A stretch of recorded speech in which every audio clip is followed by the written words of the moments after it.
Hello and welcome to episode 9 of the Neon 1000, my continual exploration of this book given away with Neon magazine in the late 90s.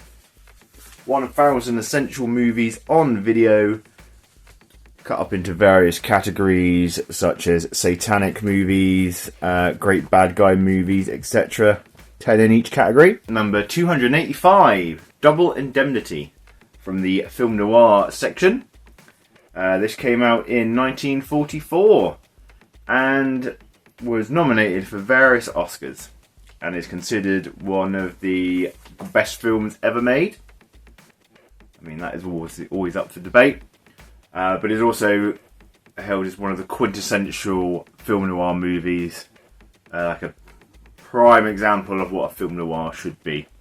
For those that don't know, the basic plot is an insurance salesman comes to finalise a deal at somebody's house and falls for his customer's wife, who then convinces him to help her bump off her husband and claim the insurance money.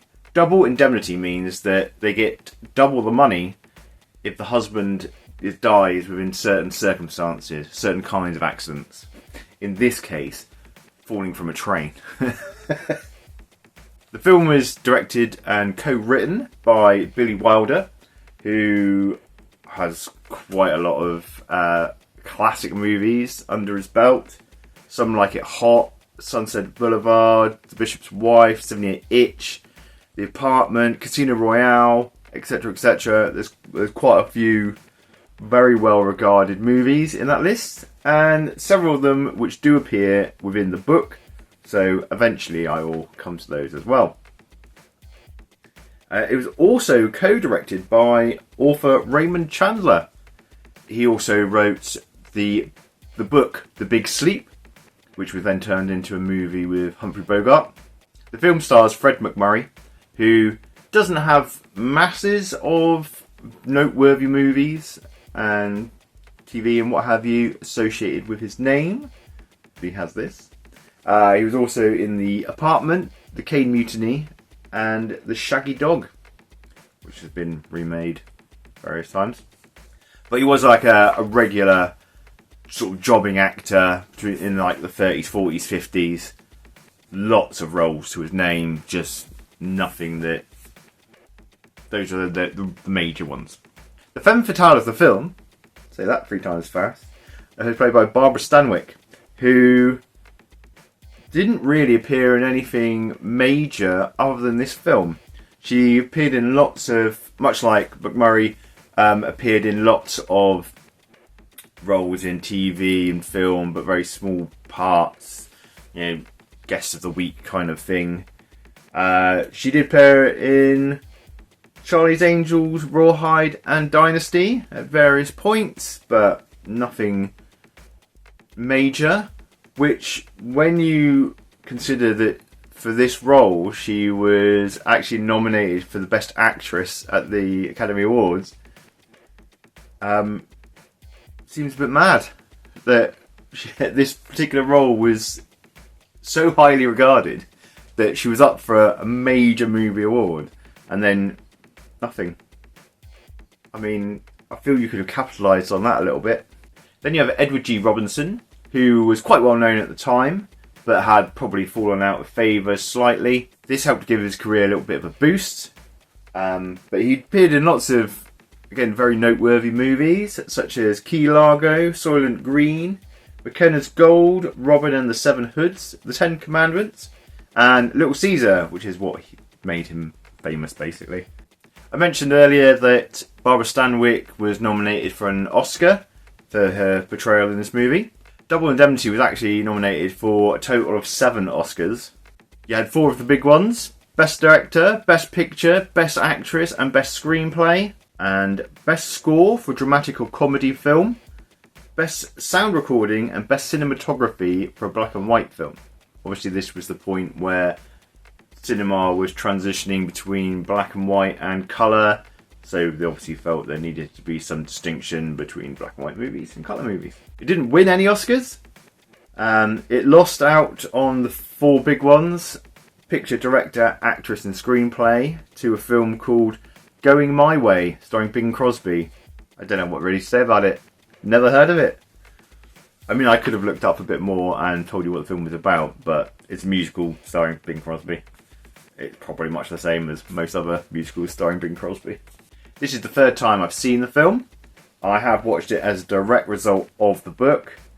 Didn't used to watch a lot of old movies, particularly black and white movies, unless someone said, you've got to watch this movie. Or I happened to just stumble across it on TV or something like that. The reason it's one of the early episodes of this ongoing vlog, blog, review, quest, whatever this is that it was available on iPlayer. But like with most things, I took too long to actually get around to doing it. So I had to go and buy it. Picked it up for steal on eBay. Like £2-3, something like that. Remember, physical media is key. Piracy. Yeah! Theft is fun. The movie grabs you straight away. It starts with this very foreboding music. A silhouette of a man on crutches slowly moving his way towards the camera. So when like the credits are on the screen. And then it goes to a car like driving wildly through the streets. I absolutely love the dialogue in this. How fast was I going, officer? I'd say about 90. Suppose you get down off your motorcycle and give me a ticket. Suppose I let you off with a warning this time. Suppose it doesn't take. Suppose I whack you over the knuckles. Suppose I burst out crying and put my head on your shoulder. Suppose you try putting it on my husband's shoulder. That tears it. The first few shots really bring you into the story, and it sets up the story pretty quickly. Murray's character does feel, in like this day and age, a bit of a sleaze to start with. Because he basically immediately starts hitting on this other man's wife, being a bit of a perv. And from watching a lot of these kind of 1930s, 40s kind of movies, a lot of this behaviour seems very acceptable. In The Wolfman, Lon Chaney Jr.'s character basically spies at his potential love interest through a bedroom window. Using like a telescope, and it's like, yeah, I've been looking at you, peering through your windows, hiding in the bushes. It all seemed it all seemed perfectly acceptable. Whereas nowadays, that would have got you instantly cancelled, and we would never have heard from you again. There's also a moment where you can see how different the world is now to how it used to be. There's a moment where McMurray's character goes to like a drive-in restaurant, kind of thing you'd have seen, you see on the Flintstones, where they have a massive steak, ribs, whatever, and the car tips over. You see in lots of films, you got people like in roller skates, like skating up to the car windows, and McMurray's character orders a beer. So he drives up in his car, he does not get out of his car. A glass of beer is brought to his car window and he drinks that and then he drives off again. Yeah, but by today's standards, it's quite bizarre that that's something you'd be able to do. But again, you look at these kind of films and you see how much they're just casually drinking and then just hop in a car, drive off. No worries. Yeah, it's weird. I don't think I could recommend it more, to be honest. If you like black and white movies, some people don't, some people can't sit and watch them, which is fine. You're missing out, but whatever. Definitely watch it if you've not seen it. If you did like Double Indemnity, you could try watching Night of the Hunter from 1955, which stars Robert Mitchum as basically a complete psychopath. Absolutely stunning film to watch. Great story, but the visuals are unlike any other movie you'll ever watch. This film had to have been very influential on pretty much any filmmaker that ever watched it. Nobody made a film like it before, and it's probably a long time before anyone made a film like it again, because it wasn't very successful, but it is fantastic. The Maltese Falcon from 1941, starring Humphrey Bogart, a detective story where Bogart's character basically gets caught up between various criminals and people who are after this gold statue, the Maltese Falcon. Lots of double crossing, double dealing, and snappy dialogue. And Chinatown, a slightly more modern film than the other films, but not that modern because it was made in 1974.